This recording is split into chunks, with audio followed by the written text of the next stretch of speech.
Hello students, welcome to LRNR classes. আমি অনিরুদ্ধ সাধুকা, তোমাদের ভৌতবিজ্ঞানের শিক্ষক।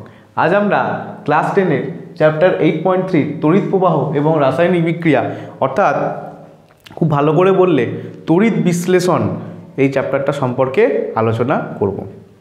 দেখো, এই চ্যাপ্টারের মেন জিনিস হচ্ছে তড়িৎ বিশ্লেষণ। তড়িৎ বিশ্লেষণ কী জিনিস, কিভাবে হয় এবং তার কয়েকটা প্রয়োগ সম্পর্কে আমরা এই চ্যাপ্টারে আলোচনা করব। তাহলে দেখো, প্রথমেই তড়িৎ বিশ্লেষণ পড়ার আগেই আমাদের জানতে হবে তড়িৎ পরিবাহী কী জিনিস। তড়িৎ পরিবাহী কী জিনিস? দেখো, তড়িৎ কীভাবে পরিবাহিত হয় আমরা জেনেছি যে তড়িৎ তারের মধ্যে দিয়ে পরিবাহিত হয়, কারেন্ট তারের মধ্যে দিয়ে পরিবাহিত হয়। তাহলে এবার বলছে যে সমস্ত পদার্থের মধ্যে দিয়ে তড়িৎ প্রবাহিত হয় তাদেরকে তড়িৎ পরিবাহী বলা হয়। যাদের মধ্যে দিয়ে কারেন্ট ফ্লো হতে পারে তাদেরকে তড়িৎ পরিবাহী বলা হয়। এবার এখনও পর্যন্ত আমরা যেটা জেনে এসেছি যে কেবলমাত্র ধাতব পরিবাহী, অর্থাৎ আমাদের তামার তার, অ্যালুমিনিয়ামের তার, রূপোর তার, এর মধ্যে দিয়ে আমরা জানি স্টিল, এর মধ্যে দিয়ে আমরা জানি কি কারেন্ট পরিবহন হয়। কিন্তু এবার আমরা জানবো তড়িৎ বিশ্লেষ্য পদার্থ। এক রকমের পদার্থ আছে যাকে বলা হয় তড়িৎ বিশ্লেষ্য পদার্থ, এরাও কিন্তু তড়িৎ পরিবহন করতে পারে। এবার আমাদের এই চ্যাপ্টারের মূল বিষয় কিন্তু এই তড়িৎ বিশ্লেষণ, অর্থাৎ তড়িৎ বিশ্লেষ্য পদার্থ নিয়ে আমরা আলোচনা করব। দেখো, ধাতব পরিবাহী কী জিনিস সেটা আমরা কারেন্টের চ্যাপ্টারে পড়ে এসেছি, সেটা আমাদের এখানে আলোচ্য বিষয় নয়। আমাদের আলোচ্য বিষয় হচ্ছে তড়িৎ বিশ্লেষণ। তাই তড়িৎ বিশ্লেষ্য পদার্থ কী জিনিস আগে আমাদের জানতে হবে। দেখো, বলছে যে সকল যৌগিক পদার্থ গলিত অবস্থায় অথবা উপযুক্ত দ্রাবকে দ্রবীভূত অবস্থায় ক্যাটায়ন ও অ্যানায়ন বিশ্লিষ্ট হয়ে তড়িৎ পরিবহন করে, তাদের তড়িৎ প্রবাহের ফলে রাসায়নিকভাবে পরিবর্তিত হয়ে নতুন ধরনের পদার্থ উৎপন্ন করে, সেই সকল পদার্থকে তড়িৎ বিশ্লেষ্য পদার্থ বলা হয়। আচ্ছা, তো আমরা একটা জিনিস জানি যে দেখো, মনে করে দেখো যে নুন জল, শুধু জল, এরা কিন্তু তড়িৎ পরিবহন করে।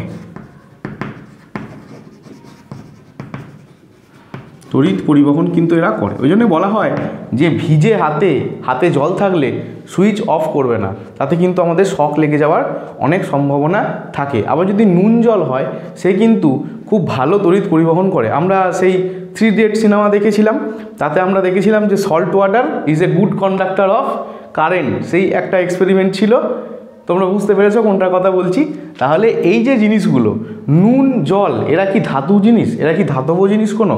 এরা কিন্তু ধাতব জিনিস নয়, কিন্তু তবুও এরা কি তড়িৎ পরিবহন করছে। এই সমস্ত পদার্থগুলোকেই আমাদের বলা হয় তড়িৎ বিশ্লেষ্য পদার্থ। এরকম কী কী উদাহরণ যদি আমরা বলি, দেখো H2SO4, HNO3, HCl, NaOH, KOH, NaCl, আমাদের CuSO4, CH3COOH, এই সবগুলো কিন্তু তড়িৎ বিশ্লেষ্য পদার্থ। মোটা করে যদি আমরা বলতে চাই যেগুলো আয়নীয় পদার্থ, যেগুলো আমাদের আয়নীয় যৌগ, আমরা এর আগে কি পড়েছি? আয়নীয় যৌগ পড়েছি আগের চ্যাপ্টারে, আগের ভিডিওতে। তোমরা যদি সেই ভিডিওটা না দেখে থাকো, আয়নীয় বন্ধন, সমযোজী বন্ধন, তোমরা তাহলে আগে ওই ভিডিওটা দেখে এসো, তাহলে তোমাদের বুঝতে সুবিধা হবে। দেখো, আয়নীয় যৌগ যেগুলো ছিল সেইগুলোই হচ্ছে আমাদের তড়িৎ বিশ্লেষ্য পদার্থ। আয়নীয় যৌগের কি বিশেষত্ব আছে না, আয়নীয় যৌগ কি হয়, একটা ক্যাটায়ন আর একটা অ্যানায়ন ফর্মেশন করে। ক্যাটায়ন একটা অ্যানায়ন। ফর্সে একটা উদাহরণ NaCl, আমাদের খাবার নুন, NaCl, এটা হচ্ছে আমাদের একটা আয়নীয় যৌগ। এই NaCl কিসে বিয়োজিত হয়? Na+, অর্থাৎ Na ক্যাটায়ন আর Cl অ্যানায়ন, Cl-. তাই যে সমস্ত যৌগ এই ক্যাটায়ন এবং অ্যানায়নে বিভাজিত হতে পারে তারাই কিন্তু তড়িৎ বিশ্লেষ্য পদার্থ, এরাই কিন্তু তড়িৎ পরিবহন করতে পারবে। অর্থাৎ দেখো, যদি তুমি ধাতব পরিবাহী আর তড়িৎ বিশ্লেষ্য পদার্থের মধ্যে মেন পার্থক্য বুঝতে চাও, তাহলে কি হবে? ধাতব পরিবাহীতে তড়িৎ পরিবহন করে ইলেকট্রন। কে পরিবহন করে? ইলেকট্রন তড়িৎ পরিবহন করে। অর্থাৎ ইলেকট্রনের গতি যেদিকে হয়, তড়িতের পরিবহন তার বিপরীত দিকে হয়। তেমনই তড়িৎ বিশ্লেষ্য পদার্থতে আয়ন, অর্থাৎ ক্যাটায়ন এবং অ্যানায়ন, এরা কিন্তু তড়িৎ পরিবহন করে। ক্যাটায়ন এবং অ্যানায়নের দুটোর গতির ফলে কিন্তু তড়িৎ পরিবাহিত হয়। তাহলে এই হলো জিনিস। এবার কি হয়, তড়িৎ বিশ্লেষ্য পদার্থের একটা বৈশিষ্ট্য হচ্ছে, যদি ওই নুন জলে NaCl যুক্ত জল আছে বা আমাদের সালফিউরিক অ্যাসিড যুক্ত জল আছে, এতে তড়িৎ বিশ্লেষণ যদি হয় তাহলে কিন্তু এই নুন NaCl আর NaCl আকারে থাকে না, তখন কিন্তু অন্য যৌগ, অন্য মৌল উৎপন্ন হয়ে যায়। ওই জন্য বলা হয়েছে যে রাসায়নিকভাবে তড়িৎ প্রবাহের ফলে রাসায়নিকভাবে পরিবর্তিত হয়ে নতুন ধর্মবিশিষ্ট পদার্থ উৎপন্ন করে, সেই সকল পদার্থকে আমাদের তড়িৎ বিশ্লেষ্য পদার্থ বলা হয়। এর ডিটেলসে আরও আমরা ভেতরে ঢুকবো এরপরে। আশা করি এখন পর্যন্ত তড়িৎ বিশ্লেষ্য পদার্থ কী এবং তার উদাহরণ কেন তড়িৎ পরিবহন করে তোমরা বুঝতে পেরেছো। এবার দেখো, এই তড়িৎ পরিবহনকারী অর্থাৎ তড়িৎ বিশ্লেষ্য পদার্থগুলো ক প্রকারের হয়? দু প্রকারের হয়। একটা হয় তীব্র তড়িৎ বিশ্লেষ্য পদার্থ, একটা হচ্ছে মৃদু তড়িৎ বিশ্লেষ্য পদার্থ। তীব্র তড়িৎ বিশ্লেষ্য পদার্থ কী জিনিস না, যে সকল তড়িৎ বিশ্লেষ্য পদার্থ জলীয় দ্রবণে অর্থাৎ জলে গুলে জলীয় দ্রবণে কী করে, তড়িৎ পরিবাহতা খুব বেশি হয়, তড়িৎ খুব বেশি পরিবহন করে, সেই সমস্ত পদার্থগুলোকে বলা হয় আমাদের তীব্র তড়িৎ বিশ্লেষ্য পদার্থ। আর মৃদু, যারা অল্প পরিমাণ তড়িৎ পরিবহন করে জলীয় দ্রবণে দ্রবীভূত হয়ে, তাদেরকে বলা হয় আমাদের মৃদু তড়িৎ বিশ্লেষ্য পদার্থ। এদের সবথেকে ইম্পর্টেন্ট কী জিনিস, উদাহরণগুলো আমাদের জানতে হবে। দেখো, অ্যাসিডের মধ্যে এই তিনটে অ্যাসিড আমাদের, সালফিউরিক অ্যাসিড, নাইট্রিক অ্যাসিড এবং হাইড্রোক্লোরিক অ্যাসিড, এরা কিন্তু তিনজনেই তীব্র তড়িৎ বিশ্লেষ্য পদার্থ, অর্থাৎ এরা কিন্তু তড়িৎ পরিবহন করে। আচ্ছা, তারপরে ক্ষারের মধ্যে NaOH, KOH, আর লবণের মধ্যে NaCl, KCl, BaCl2, CuSO4 ইত্যাদি আরও অনেক আছে। এগুলো হচ্ছে আমাদের উদাহরণ কিসের, তীব্র তড়িৎ বিশ্লেষ্য পদার্থের। আমাদের কিন্তু এই উদাহরণগুলোকে মনে রাখতে হবে। আচ্ছা, এবার মৃদু তড়িৎ বিশ্লেষ্য পদার্থের উদাহরণ যদি আমরা বলতে চাই, তাহলে CH3COOH মানে অ্যাসিটিক অ্যাসিড, তারপরে H2CO3, HCN, NH4OH, এই সমস্তগুলো হচ্ছে আমাদের মৃদু তড়িৎ বিশ্লেষ্য পদার্থের উদাহরণ। এইগুলো আমাদের মনে রাখতে হবে। ডাইরেক্টলি তোমাদের পরীক্ষায় কোশ্চেন দিয়ে দেয়, দুটি তীব্র তড়িৎ বিশ্লেষক পদার্থের নাম লেখো, দুটি মৃদু তড়িৎ বিশ্লেষ্য পদার্থের নাম লেখো। বা বলে দিল তোমাকে একটি তীব্র তড়িৎ বিশ্লেষ্য লবণের নাম বলো, তখন আমরা বলবো NaCl, KCl, এইগুলো আমরা বলবো। বেশ, এইবার আমরা একটা জিনিস জানবো, একটা কনসেপ্ট জানবো, যেটা হচ্ছে যে এই আয়নীয় লবণগুলো, যে লবণগুলো আছে, এগুলো সমস্ত লবণ কি করে তৈরি হয়, আয়নীয় বন্ধনের মাধ্যমে। এই যে আয়নীয় লবণগুলো কঠিন অবস্থায় কিন্তু তড়িৎ পরিবহন করে না, কিন্তু গলিত বা জলদ্রবীভূত অবস্থায় তড়িৎ পরিবহন করে। কি বলতে চাইছে, মনে করো আমাদের NaCl, এটা আমাদের একটা আয়নীয় লবণ। NaCl আমরা খাই। মনে করো নুন যখন কঠিন আকারে আছে তখন কিন্তু কারেন্ট এর মধ্যে দিয়ে প্রবাহিত হবে না। এই নুন যখন গলে যায়, গলিত অবস্থায় থাকে, বা যদি আমরা জলে গুলে দিই অর্থাৎ জলে দ্রবীভূত অবস্থায়, তখনই কেবলমাত্র এরা কি করে, তড়িৎ পরিবহন করে। এবার প্রশ্নটা হচ্ছে কেন করে। দেখো, NaCl আমরা যদি সমযোজী বন্ধন এবং তড়িৎযোজী বন্ধনের চ্যাপ্টারটার ভিডিওটা ক্লাস করে থাকি, তাহলে আমরা জানতে পারি যে এই আয়নীয় যৌগগুলো কি আকারে থাকে, আমাদের কেলাস গঠন করে থাকে, অর্থাৎ চতুস্তলকীয় এরকম একটা স্ট্রাকচারের মধ্যে এগুলো কিন্তু আবদ্ধ থাকে। এগুলো আমরা পড়েছি। এবার কি হয়, Na+ আর Cl- এদের মধ্যে একটা কুলম্বীয় বল কাজ করে। এদের মধ্যে কি একটা প্লাস এবং মাইনাসের মধ্যে একটা আকর্ষণ বল কাজ করে। এই কুলম্বীয় আকর্ষণ বলের জন্যে এরা একটা সুনির্দিষ্ট চতুস্তলকীয় স্ট্রাকচার গঠন করে থাকে। তাই কঠিন অবস্থায় কি হয়, এদের কোনো দিন মুক্তভাবে Na+ বা Cl- এই আয়নগুলোকে আমরা পেতে পারি না। এরা খুব একটা কঠিন স্থির তড়িৎ আকর্ষণ বলের মাধ্যমে একে অপরের সাথে যুক্ত থাকে। এবার যদি এই প্লাস আর মাইনাস এদের যদি চলাচল যদি না হয় তাহলে কিন্তু তড়িৎ পরিবহন হবে না, তড়িৎ পরিবহন হবে না। তাহলে যেহেতু কঠিন অবস্থায় কেলাস চতুস্তলকীয় গঠনে থাকে, তাই এটা একটা নির্দিষ্ট জায়গায় সুস্থিরভাবে স্থির তড়িৎ আকর্ষণ বলের মাধ্যমে আবদ্ধ থাকে। তাই কি হয়, এরা কঠিন অবস্থায় তড়িৎ পরিবহন করে না। কিন্তু গলিত অবস্থায় কি হয়, যদি এটা গলে যায় তাহলে কি হয়, এরা এই স্ট্রাকচারটাকে কিন্তু ভেঙে যায়, তখন কিন্তু এই চতুস্তলকীয় স্ট্রাকচার আর থাকে না।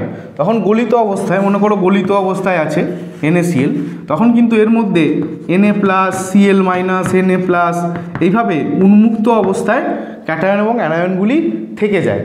তার ফলে কি হয়, এরা সহজে তড়িৎ বিশ্লেষণ করতে পারে। আর জলে দ্রবীভূত অবস্থায় কি হয়, H2O একটা ধ্রুবীয় দ্রাবক, এর পরাবৈদ্যুতিক চুম্বকীয় ধর্ম অনেক বেশি NaCl এর থেকে। তাহলে এ কী করে, NaClকে ভেঙে Na+ আর Cl- ভেঙে দেয়। অর্থাৎ দেখবে আমরা যদি নুনটাকে নিয়ে জলের মধ্যে গুলি, নুনের কেলাস কি হয়, ভেঙে যায়, নুনের কেলাস কিন্তু নষ্ট হয়ে যায়। তাহলে কি হয়, নুনের কেলাস যখন নষ্ট হয়ে গেল, অর্থাৎ এই দ্রবণের মধ্যে Na+ আর Cl- এইরকম আয়নগুলো মুক্ত অবস্থায় কিন্তু থাকতে পারছে। এবার এই আয়নগুলো যেখানেই মুক্ত অবস্থায় থাকতে পারছে, তখনই যদি আমরা তড়িৎ কোষের মাধ্যমে ভোল্টামিটার একটা সেট আপ আছে, সেটা আমরা পরে দেখবো, সেই সেট আপের মধ্যে দিয়ে যদি আমরা তড়িৎ পরিবহন করি এর মধ্যে, তাহলে দেখবো ভেতর দিয়েও তড়িৎ পরিবহন হচ্ছে। এই কারণেই বলা হয় যে আয়নীয় লবণগুলি কঠিন অবস্থায় তড়িৎ পরিবহন করে না, কিন্তু গলিত বা জলে দ্রবীভূত অবস্থায় তড়িৎ পরিবহন করে।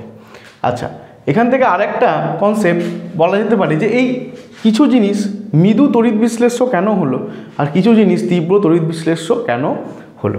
দেখো, মৃদু তড়িৎ বিশ্লেষ্য তড়িৎ পরিবহন ক্ষমতা কম হয় কেন, এর উত্তর দিতে গেলে এটাই বলতে হবে যে আমাদের যে মৃদু তড়িৎ বিশ্লেষণগুলো আছে তাদের কিন্তু সম্পূর্ণটা দেখো, যেমন আমাদের CH3COOH, আমরা অ্যাসিটিক অ্যাসিডকে নিই, আর আমরা যদি NaClকে নিই, NaCl এর প্রত্যেক যতগুলো অণু আছে তারা সবটাই কিন্তু বিয়োজিত হয়ে Na+ আর Cl- এ ভেঙে যায় গলিত অবস্থায়। এর কিন্তু জলে দ্রবীভূত করলে কোনো অণু পড়ে থাকে না এরকম NaCl ভাবে, বা তুমি মনে করো H2SO4 এর কোনো অণু পড়ে থাকে না, এরা পুরোপুরি সম্পূর্ণটায় প্রায় 99.9% অণু ভেঙে যায় H+ আর SO4 2- এই আয়নে, অর্থাৎ ক্যাটায়ন এবং অ্যানায়ন প্রচুর পরিমাণে উৎপন্ন হয়। কিন্তু এই কিছু কিছু পদার্থ আছে যারা কি হয়, সম্পূর্ণটা ভাঙে না, খুব অল্প পার্সেন্টেজ কিন্তু আমাদের দেখো এটা এইভাবে ভাঙে, CH3COO- প্লাস H3O প্লাস, এখানে যদি আমরা জল যোগ করে দিই, জল না যোগ করলে কিন্তু এটা হবে না, খুব অল্প পরিমাণে। অর্থাৎ মনে করো তুমি CH3 ফর্সে উদাহরণের মাধ্যমে বোঝো, তুমি যদি এতটা নাও, এর মধ্যে থেকে হয়তো এই পোর্শনটুকু শুধুমাত্র আয়নিত, এই আয়ন অবস্থায় ভাঙবে, বাকি অণুগুলো কিন্তু ভাঙবে না। আর আমি যদি NaCl বা H2SO4 নিই, আমি যতটা নেবো তার প্রায় সবটাই হয়ে যাবে, হয়তো এইটুকু হবে না, এইটুকু আয়নে ভাঙবে না, বাকি 99.9% অণু কিন্তু এরকম আয়নে বিয়োজিত হয়ে যাবে। আর এখানে 50%-এর কম, 50%-এরও কম কিন্তু আয়নিত হবে, অর্থাৎ ক্যাটায়ন এবং অ্যানায়ন গঠন করবে। ফলে কি হবে, যার মধ্যে ক্যাটায়ন এবং অ্যানায়নের সংখ্যা বেশি হবে সে বেশি তড়িৎ পরিবহন করবে, আর যার মধ্যে ক্যাটায়ন এবং অ্যানায়নের সংখ্যা কম হবে সে কম তড়িৎ পরিবহন করবে। এই কারণেই কি বলা হয় যে মৃদু তড়িৎ বিশ্লেষ্য পদার্থগুলি তড়িৎ পরিবহন ক্ষমতা কম হয়। এবার আমরা তড়িৎ বিশ্লেষ্যের কিছু বৈশিষ্ট্য, অর্থাৎ কি ঘটে এবং তড়িৎ বিশ্লেষণ অ্যাকচুয়ালি কি ঘটনা ঘটে সেটা চিত্রের মাধ্যমে বুঝবো। দেখো, প্রথমেই আমরা চলে আসি যে তড়িৎ বিশ্লেষ্যের বৈশিষ্ট্য কী জিনিস, বৈশিষ্ট্য কী কী বৈশিষ্ট্য হয়। বলছে জল বা অন্য কোনো ধ্রুবীয় দ্রাবকে দ্রবীভূত বা গলিত অবস্থায় তড়িৎ বিশ্লেষ্য পদার্থগুলি বিয়োজিত হয়ে ধনাত্মক আয়ন এবং ঋণাত্মক আয়ন উৎপন্ন করে। অর্থাৎ আমরা দেখেছিলাম যে NaCl যদি নিই, NaCl জলে গুলে কী হবে, Na+ আর Cl- একটা ধনাত্মক আয়ন, একটা নেগেটিভ ঋণাত্মক আয়নে পরিণত হবে।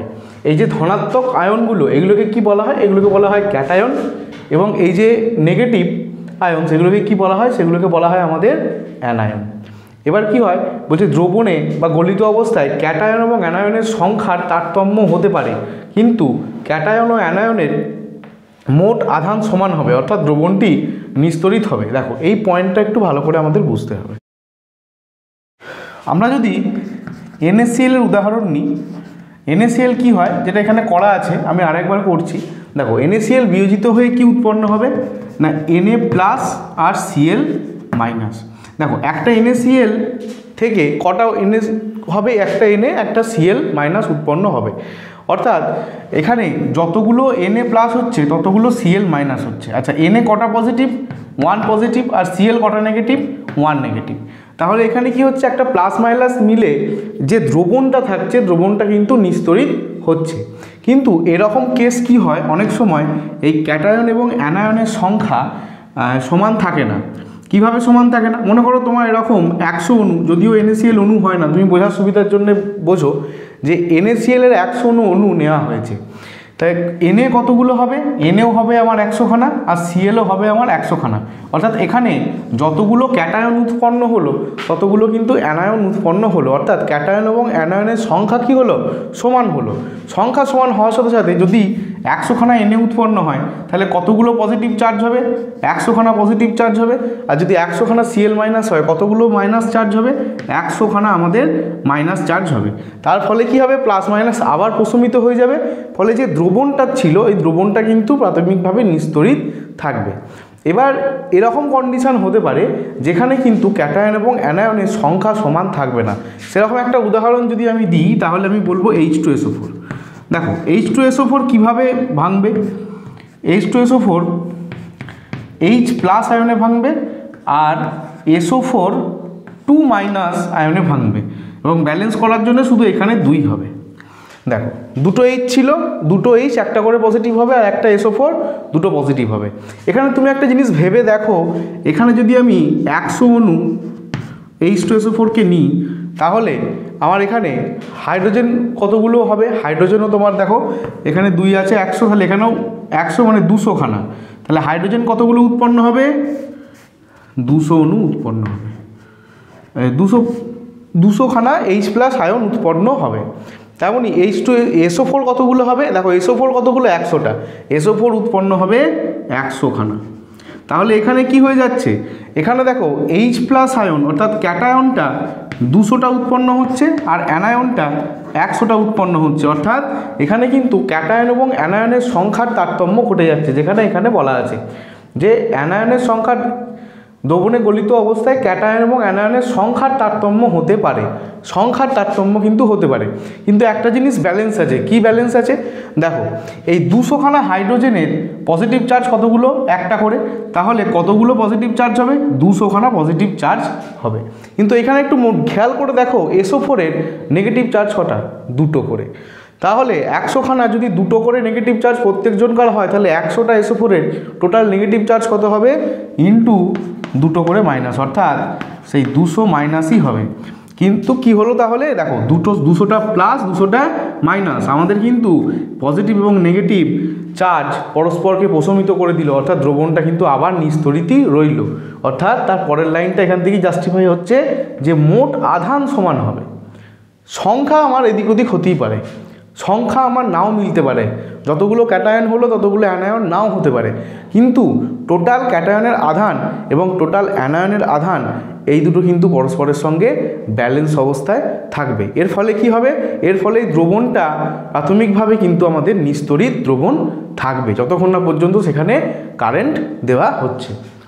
আচ্ছা, এরপরে কি হবে, দ্রবণের দুই প্রান্তে উপযুক্ত তড়িৎদ্বারের সাহায্যে বিভব পার্থক্য প্রয়োগ করলে এবার কি হয়, ওই দ্রবণটা আমরা পরে আসছি কি হয়, ওই দ্রবণের মধ্যে তড়িৎদ্বার প্রবেশ করানো হয় এবং সেখানে কারেন্ট দেওয়া হয়। তার ফলে কি হয়, আমাদের ক্যাটায়নগুলো ক্যাথোড তড়িৎদ্বারের দিকে যাবে এবং অ্যানায়নগুলো অ্যানোড তড়িৎদ্বারের দিকে ছুটে চলে যাবে এবং সেখানে রাসায়নিক বিক্রিয়া সম্পন্ন হবে।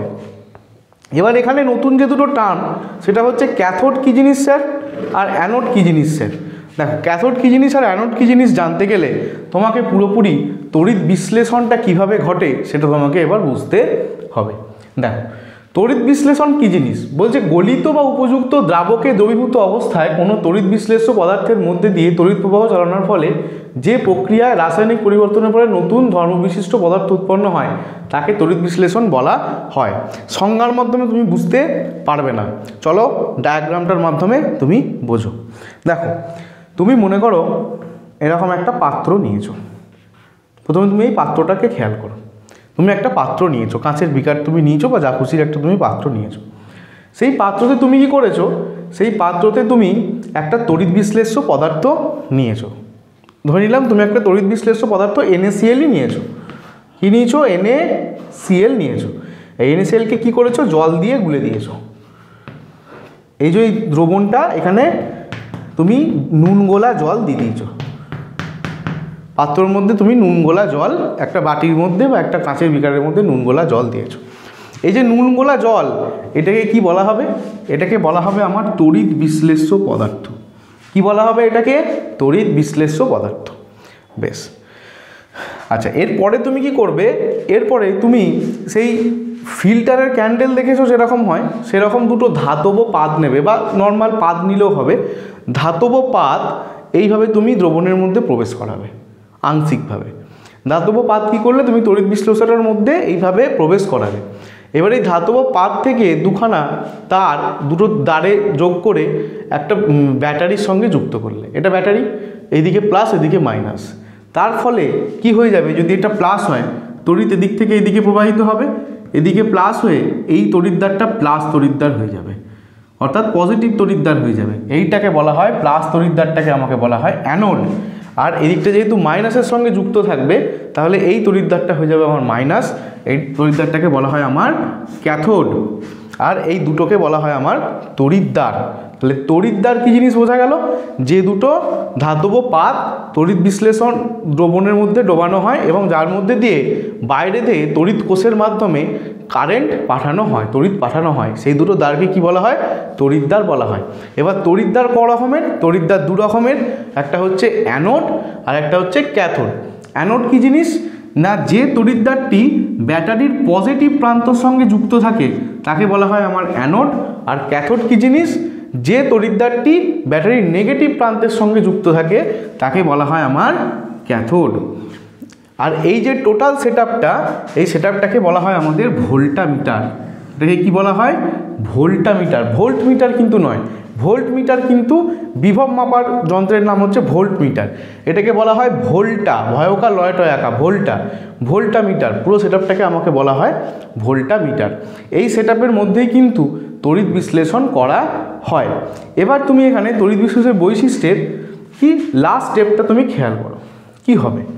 এখানে বলা হয়েছে যে ক্যাটায়নগুলো ক্যাথোডের দিকে ছুটে যাবে আর অ্যানায়নগুলো অ্যানোডের দিকে ছুটে যাবে।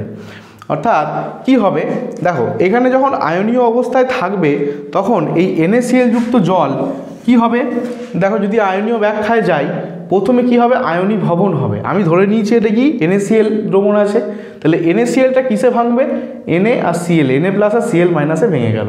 প্রথম কাজ কি হবে না, এই যে তড়িৎ বিশ্লেষণটা আছে এটা প্লাস আয়ন এবং মাইনাস আয়নে কিন্তু সমসংখ্যক আয়নে বা আধান শূন্য হবে, সেই রকমভাবে কিন্তু এটা ভেঙে গেল। অর্থাৎ মুক্ত অবস্থায় এখনও পর্যন্ত ঘুরে বেড়াচ্ছে এরা।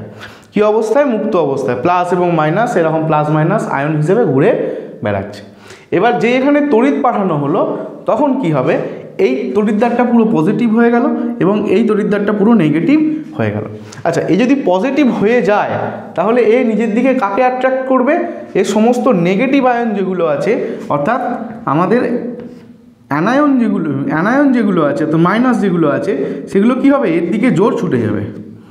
আমাদের মাইনাসগুলো প্লাস তড়িৎদ্বারের দিকে ছুটে যাবে, অ্যাট্রাকশন, যেহেতু প্লাস মাইনাস পরস্পরকে আকর্ষণ করে। ওই সেটাই বলা হয়েছে যে কি হবে না, আমাদের অ্যানায়নগুলো অ্যানোডের দিকে ছুটে যাবে। অপর দিকে দেখো ব্যাটারির নেগেটিভ প্রান্তর সঙ্গে কে যুক্ত হচ্ছে, ক্যাথোড, তাহলে এটা পুরো নেগেটিভ তড়িৎদ্বার হয়ে আছে। এই তড়িৎদ্বার কাকে আকর্ষণ করবে, সমস্ত প্লাস আয়নগুলোকে, অর্থাৎ ক্যাটায়নগুলোকে নিজের দিকে আকর্ষণ করবে। তার ফলে কী হবে, ক্যাটায়ন এবং অ্যানায়নের স্রোত উৎপন্ন হবে। এইখানেই আমাদের এই কারণেই এই স্রোত যে উৎপন্ন হচ্ছে তার ফলে আমাদের তড়িৎ পরিবহন কিন্তু হচ্ছে। এবার এই যে অ্যানোডটা আমাদের অ্যানায়নগুলোকে নিজের দিকে টেনে নিল এবং আমাদের ক্যাথোড ক্যাটায়নগুলোকে নিজের দিকে টেনে নিল, এবার এরা চলেও গেল। এবার এখানে গিয়ে কি হবে, এই ক্যাটায়ন এবং অ্যানায়নগুলো অ্যানোড এবং ক্যাথোডের দিকে গিয়ে কি হবে দেখো। ফলে কী হয়, ক্যাথোডে কী বিক্রিয়া ঘটে দেখো। ক্যাথোডে দেখো তড়িৎ বিশ্লেষণের যখন আমরা সংজ্ঞা পড়েছিলাম তখন কি বলেছি, রাসায়নিক পরিবর্তনের ফলে নতুন ধর্মবিশিষ্ট পদার্থ উৎপন্ন হবে। এবার এইখানে নতুন ধর্মবিশিষ্ট পদার্থ কিছু উৎপন্ন হবে। কি উৎপন্ন হবে দেখো, ক্যাথোডে কে গেছে, যদি আমরা NaCl নিই, ক্যাথোডে আমার Na প্লাস ছুটে চলে গেছে, আমার ক্যাথোড বিক্রিয়া কে ছুটে গেছে, আমার ক্যাটায়নগুলো ছুটে চলে গেছে। এবার ক্যাটায়নগুলো কি হয়ে আছে, নেগেটিভ হয়ে আছে, অর্থাৎ এর মধ্যে ইলেকট্রনের আধিক্য হয়ে আছে। আচ্ছা, আর এই Na প্লাস গিয়ে কি করবে, Na প্লাস গিয়ে এই ক্যাথোডে গিয়ে Na প্লাস কেন হয়ে আছে, কারণ ওর মধ্যে একটা ইলেকট্রন নেই, আর এই নেগেটিভ হয়ে আছে, এর মধ্যে ইলেকট্রন বেশি হয়ে আছে। সেখানে Na প্লাস কী করবে, ওখান থেকে গিয়ে একটা করে ইলেকট্রন, একটা Na প্লাস একটা ইলেকট্রন নিয়ে একটা সোডিয়াম পরমাণুতে পরিণত হয়ে যাবে। একটা Na+ আয়ন ক্যাথোডে গিয়ে একটা ইলেকট্রন গ্রহণ করবে, দিয়ে নিজের চার্জটাকে নিউট্রাল করে কি করবে, সোডিয়াম পরমাণুতে পরিণত হয়ে যাবে। ফলে কি হবে, আমার ক্যাথোডে কি তৈরি হয়ে গেল, NaCl নিয়ে ক্যাথোডে আমার Na তৈরি হচ্ছে, আমার সোডিয়াম তৈরি হচ্ছে, কিন্তু ক্যাথোডের গায়ে ক্যাথোডে আমার সোডিয়াম তৈরি হচ্ছে। আচ্ছা, অপরদিকে অ্যানোডে কী হবে, দেখো অ্যানোডে কে ছুটে যাবে, Cl- ছুটে যাবে। এবার Cl- কি আছে, Cl- নেগেটিভ হয়ে আছে, অর্থাৎ তার মধ্যে ইলেকট্রনের আধিক্য আছে। ও গিয়ে পজিটিভকে কী করবে, নিজের একটা করে ইলেকট্রন দান করে দেবে, অর্থাৎ Cl- গিয়ে অ্যানোডে গিয়ে একটা ইলেকট্রন ছেড়ে দিয়ে Cl-এ পরিণত হয়ে যাবে, অর্থাৎ একটা ক্লোরিন পরমাণুতে পরিণত হয়ে যাবে। অর্থাৎ এখানে কি হবে, এখানে ক্লোরিন গ্যাস কিন্তু উৎপন্ন হতে শুরু করবে, এখান থেকে কী হবে, ক্লোরিন গ্যাস উৎপন্ন হতে শুরু করবে। অর্থাৎ ছিল NaCl, কে ছিল প্রথমে সোডিয়াম ক্লোরাইড, সেখান থেকে কে উৎপন্ন হয়ে গেল, সোডিয়াম আলাদা করে উৎপন্ন হয়ে গেল এবং ক্লোরিন আলাদা করে উৎপন্ন হয়ে গেল, অর্থাৎ নতুন ধর্মবিশিষ্ট পদার্থ উৎপন্ন হয়ে গেল। তাহলে এবার তুমি সংজ্ঞাটা দেখো যে গলিত বা উপযুক্ত দ্রাবকে দ্রবীভূত অবস্থায় কোনো তড়িৎ বিশ্লেষ্য পদার্থের মধ্যে দিয়ে তড়িৎ প্রবাহ চালনার ফলে যে প্রক্রিয়ায় রাসায়নিক পরিবর্তনের ফলে নতুন ধর্মবিশিষ্ট পদার্থ উৎপন্ন হয় তাকে তড়িৎ বিশ্লেষণ বলা হয়। তড়িৎ বিশ্লেষ্য পদার্থ, এর মধ্যে দিয়ে আমি তড়িৎ পরিবহন করলাম, যে পদ্ধতির মাধ্যমে তড়িৎ পরিবহনের ফলে কি হলো, রাসায়নিক বিক্রিয়া হলো, তার ফলে সম্পূর্ণ নতুন ধর্মবিশিষ্ট পদার্থ উৎপন্ন হয়ে গেল। এই যে প্রসেসটার মাধ্যমে হলো, এই প্রসেসটাকেই আমার বলা হবে তড়িৎ বিশ্লেষণ, এবং এই প্রসেসটাকে কিন্তু এইভাবে আমাদের সম্পন্ন করা হয়। এটা একটা সিম্পল ডায়াগ্রাম আমাদের তড়িৎ বিশ্লেষণের জন্য। এবার আমরা চলে আসি আবার একবার ক্যাথোড বিক্রিয়া এবং অ্যানোড বিক্রিয়াতে। দেখো ক্যাথোড বিক্রিয়া এবং অ্যানোড বিক্রিয়ার স্পেশালিটি কি, ক্যাথোডে সবসময় গিয়ে কিন্তু ইলেকট্রন গ্রহণ হবে এবং অ্যানোডে সবসময় গিয়ে কিন্তু ইলেকট্রন বর্জন হবে।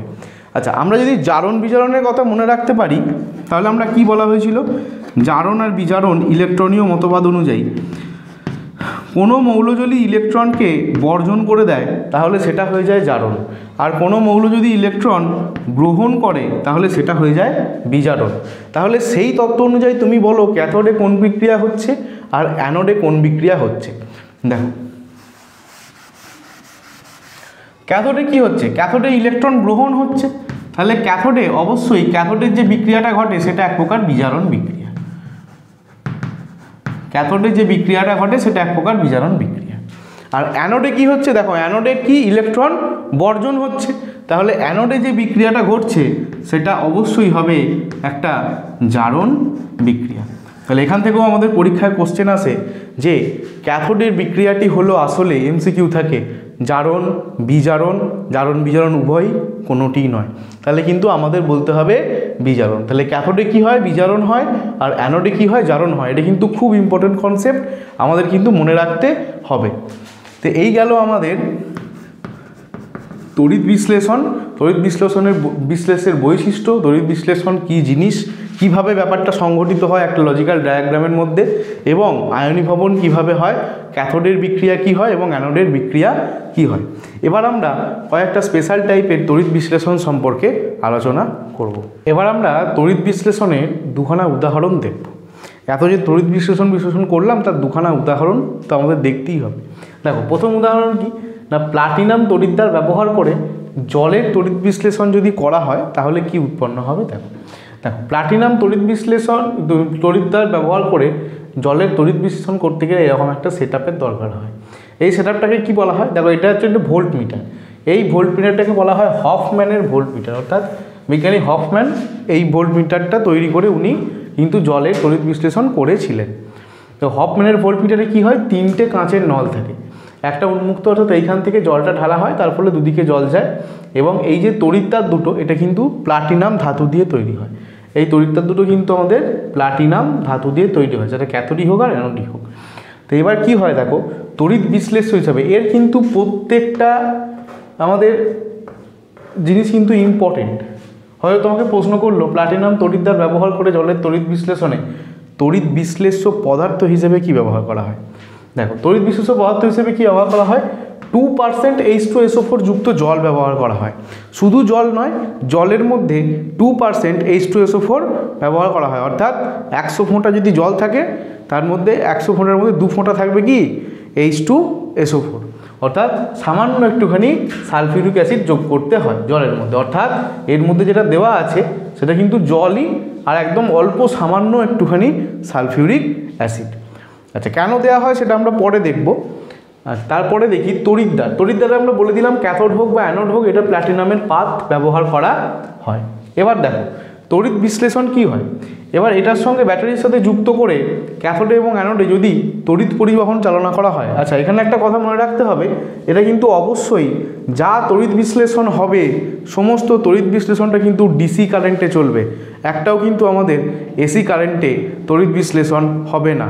তাহলে কি না, আমাদের ডিসি তড়িৎ কিন্তু লাগবে। তড়িৎ বিশ্লেষণের ক্ষেত্রে কিন্তু আমাদের অল্টারনেটিভ কারেন্ট অর্থাৎ এসি কখনোই প্রয়োগ হবে না।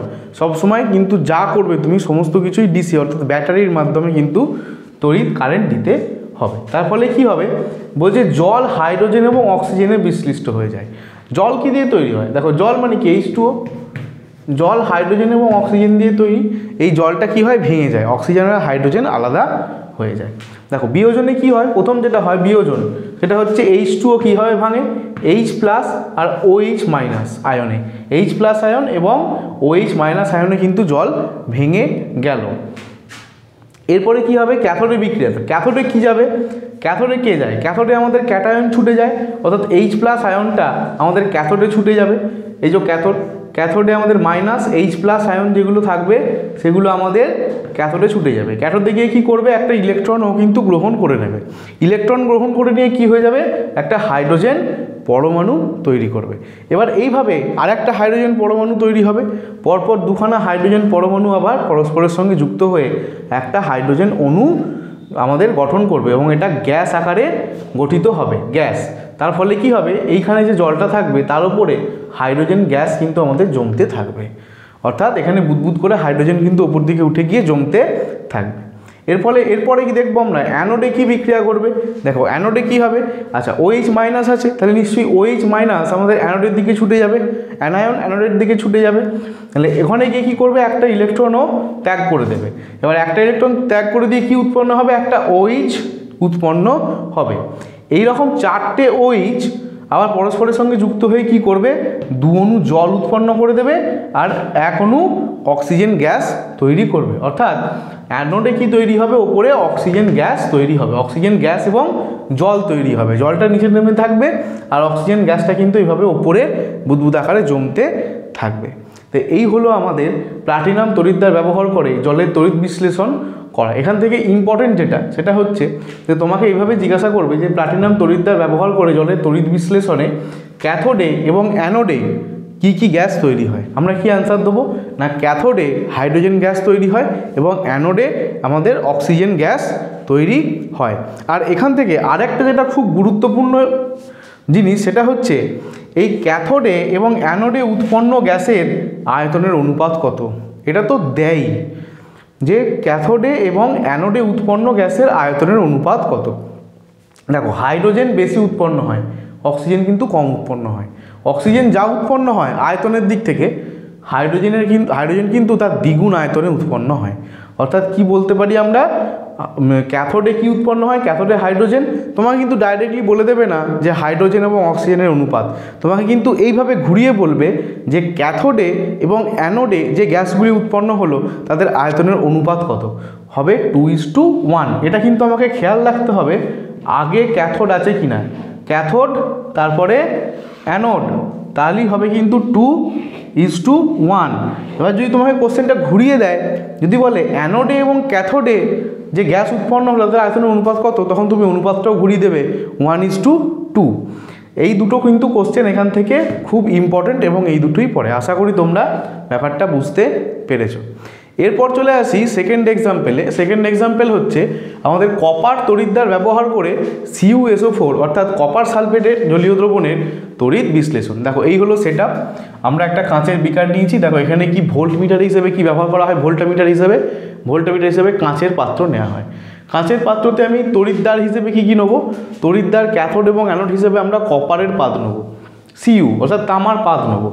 আচ্ছা তড়িৎ বিশ্লেষ্য পদার্থ হিসেবে আমি কী নেবো, দেখো CuSO4 তো আমাকে নিতেই হবে, কপার সালফেট নিতে হবে, তার সঙ্গে কি সামান্য H2SO4, সর্বহারের কাঁটালি গলা H2SO4 সব জায়গায় আছে, H2SO4 অর্থাৎ সামান্য একটুখানি আমাদের সালফিউরিক অ্যাসিড লাগবে, আর কি লাগবে, জলীয় দ্রবণ মানে হচ্ছে জল লাগবে। তাহলে মোটামোটা এখানে কি হলো, এই যে দ্রবণটা, এই দ্রবণটা কার কার দ্রবণ তৈরি হলো, CuSO4 plus H2SO4 plus H2O, এই তিনটে জিনিসের কিন্তু দ্রবণ এখানে আমরা নেওয়া হলো।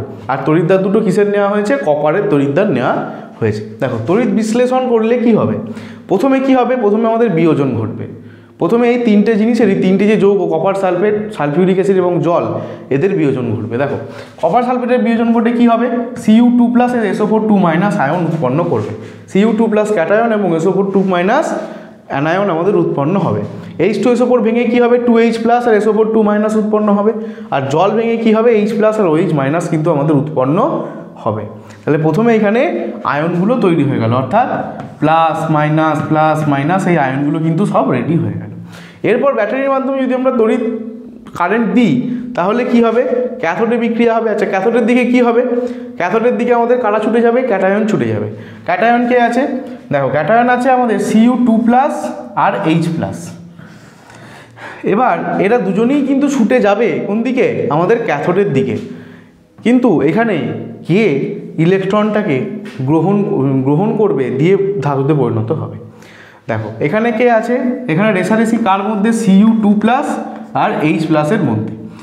এদের ইলেকট্রন গ্রহণ করে ধাতুতে পরিণত হওয়ার ক্ষমতা কিন্তু Cu বেশি হাইড্রোজেনের থেকে। তাই কি হবে, হাইড্রোজেন কিন্তু ইলেকট্রন গ্রহণ করার আগেই Cu2 প্লাস দুটো করে ইলেকট্রন গ্রহণ করবে এবং কপারে পরিণত হবে। এভাবে কপারে পরিণত হবে ক্যাথোডে, এবং ক্যাথোডের গায়ে কি হবে, এরকমভাবে তামা জমতে থাকবে। ক্যাথোডের গায়ে কি হবে, এইভাবে তামা জমতে থাকবে, কপার জমতে থাকবে। ফলে কী হবে, এটা আস্তে আস্তে মোটা হতে শুরু করবে। আচ্ছা এবার দেখি অ্যানোড বিক্রিয়া কি হবে। দেখো অ্যানোডে কি হবে, অ্যানোডের দিকে তাহলে মাইনাসগুলো অর্থাৎ অ্যানায়নগুলো ছুটে আসবে। অ্যানায়ন কে আছে, অ্যানায়ন আমাদের SO4 2 মাইনাস, SO4 2 মাইনাস আছে আর OH মাইনাস আছে, এরা ছুটে যাবে। কিন্তু এখানে অ্যানোডে একটা অপোজিট রিয়াকশান হবে। ক্যাথোডে কি হবে, CuSO4 দুখানা ইলেকট্রন তো কি করবে, বর্জন করে দেবে। কিন্তু তা না করে এখানে এই যে কপার দ্বন্দ্বটা আছে, এই কপার দ্বন্দ্বটা হুড়হুড় করে ইলেকট্রন বর্জন করতে থাকবে। এই কপার দ্বন্দ্বটা হুড়হুড় করে কি করবে, ইলেকট্রন বর্জন করতে থাকবে। ইলেকট্রন বর্জন করার ফলে Cu2 প্লাস আয়ন উৎপন্ন হবে। এটা কেন হবে, দেখো দ্রবণে আমাদের CuSO4 ছিল, CuSO4 থেকে আমরা Cu2 প্লাস পেয়েছি। এই Cu2 প্লাস টোটাল আমাদের কোন দিকে চলে যাচ্ছে, ক্যাথোডে চলে যাচ্ছে। ক্যাথোডে গিয়ে কপার আকারে জমা হচ্ছে। এই দ্রবণে Cu2 প্লাস আয়নের সংখ্যা সমান রাখার জন্যে এখান থেকে কি হবে, হুড়হুড় করে Cu2 প্লাস আয়ন বেরিয়ে আসবে। অর্থাৎ দ্রবণে যা ছিল CuSO4 Cu যা ছিল সব কোথায় চলে গেল, ক্যাথোডে চলে গেল। এবার এখানে যে শূন্য স্থানটা তৈরি হলো, অর্থাৎ Cu2 প্লাসের সংখ্যা যে কমে গেল, এই পূর্ণ সংখ্যাটা ভরানোর জন্যে আমাদের অ্যানোড থেকে Cu2 প্লাস খুলে চলে আসতে লাগলো, যাতে করে দ্রবণে Cu2 প্লাস আয়নের সংখ্যাটা সমান থাকে। তার ফলে কি হবে, এইখান থেকে এই তড়িৎদ্বারটা আস্তে আস্তে ক্ষয়তে থাকবে। এই তড়িৎদ্বারটা আস্তে আস্তে আমাদের কিন্তু ছোট হতে থাকবে, অর্থাৎ ক্ষয়তে থাকবে। এভাবে এবার কিন্তু আস্তে আস্তে ক্ষয়তে থাকবে, কারণ এখান থেকে Cu2 প্লাস আয়ন হুড়হুড় করে বেরিয়ে যেতে থাকবে, এখান থেকে বেরোতে থাকবে এবং এখানে গিয়ে কি হবে, এখানে গিয়ে কিন্তু জমা হতে থাকবে, এখানটা মোটা হতে থাকবে। তাহলে আশা করি তোমরা বুঝতে পেরেছো ক্যাথোড বিক্রিয়া এবং অ্যানোড বিক্রিয়া কি হবে। তাহলে এর ফলে কি হবে বলো তো, একটা সময় কি হবে না, আমাদের অ্যানোড ক্ষয়প্রাপ্ত হয়ে যাবে আর ক্যাথোড মোটা হতে থাকবে। ক্যাথোডে কি হবে, কপার জমতে থাকবে, এইভাবে মোটা হবে, আর এখান থেকে দ্রবণে Cu2 প্লাস আয়ন আমাদের যোগান দেবে। ফলে এটা এক সময় কি হবে, ক্ষয়ে যাবে, এটা পুরো নষ্ট হয়ে যাবে। একটা সময় অ্যানোডটা পুরো নষ্ট হয়ে যাবে, ক্ষয়ে যাবে। অর্থাৎ অ্যানোড কি হবে, রোগা হয়ে যাবে, আর ক্যাথোড কি হবে, মোটা হয়ে যাবে। এই হলো আমাদের কপার তড়িৎদ্বার ব্যবহার করে CuSO4 এর তড়িৎ বিশ্লেষণ। খুব ইম্পর্টেন্ট কিন্তু এটা। বেশ, এখানে কিন্তু ভোল্টমিটার, তড়িৎদ্বার এবং তড়িৎ বিশ্লেষ্য এগুলো কিন্তু খুব ইম্পর্টেন্ট, এবং এইখানে আমাদের বিয়োজন বিক্রিয়াগুলো কিন্তু খুব ইম্পর্টেন্ট। এবার এইখানে একটা ছোট্ট কোশ্চেন, আমরা দুটো ক্ষেত্রেই দুটো তড়িৎ বিশ্লেষণের উদাহরণ দেখলাম, দুটো ক্ষেত্রেই দেখলাম আমরা কিন্তু সামান্য পরিমাণ H2SO4 কে ব্যবহার করেছি। এই দু জায়গাতেই আমরা কেন H2SO4কে ব্যবহার করলাম, তার কারণটা হচ্ছে H2SO4 না এই বিয়োজনের মাত্রাটাকে বাড়িয়ে দেয়। আমরা যেমন অনুঘটক পড়েছিলাম রাসায়নিক বিক্রিয়াতে, অনুঘটক কি করেছিল, রাসায়নিক বিক্রিয়ার হারকে বাড়িয়ে দিয়েছিল, তেমনি H2SO4 কি করে, অন্যান্য যে সমস্ত আমাদের তড়িৎ বিশ্লেষ্য পদার্থগুলো আছে, মনে করো এই ক্ষেত্রে আমাদের কে ছিল জল, এক্ষেত্রে কে ছিল CuSO4, এদেরকে কি করে, এদের বিয়োজনের মাত্রাটাকে বাড়িয়ে দেয়। যেমন সমাজে তোমার চারিদিকে তোমার কিছু বন্ধুবান্ধব আছে, দেখবে তুমি একদম সিম্পল অবস্থায় আছো, তাদেরকে দেখলেই যেন তোমার রাগ ধরে, মানে দেখলেই তুমি ক্ষেপে যাও, দেখলেই তুমি সেই মানে চিৎকার চেঁচামেচি বা তাকে মারবো একটা ভাব তৈরি হয়ে যায়, হঠাৎ করে থেকে এনার্জি তৈরি হয়ে যায়। সেই H2SO4 হচ্ছে সেই জিনিস। এই H2SO4 যদি সামান্য পরিমাণে দিয়ে দেওয়া হয়, তাহলে এরা কিন্তু একদম চিরবির করে ওঠে আর কি, মানে এদের বিয়োজনের মাত্রাটা খুব বেশি হয়ে যায়, অর্থাৎ পুরো অণুটা তুমি বলতে পারো যদি 100% থাকে 100%ই এরা বিয়োজিত হয়ে যেতে পারে। এই যাতে বিয়োজনটা ভালো হয়, যার ফলে তড়িৎ বিশ্লেষণটা ভালো হয়, সেই কারণে সামান্য পরিমাণ H2SO4 কিন্তু ব্যবহার করা হয়। ওকে স্টুডেন্টস, আশা করি তোমরা এই ক্লাসটা বুঝতে পেরেছো। আজকের ক্লাস এই পর্যন্তই।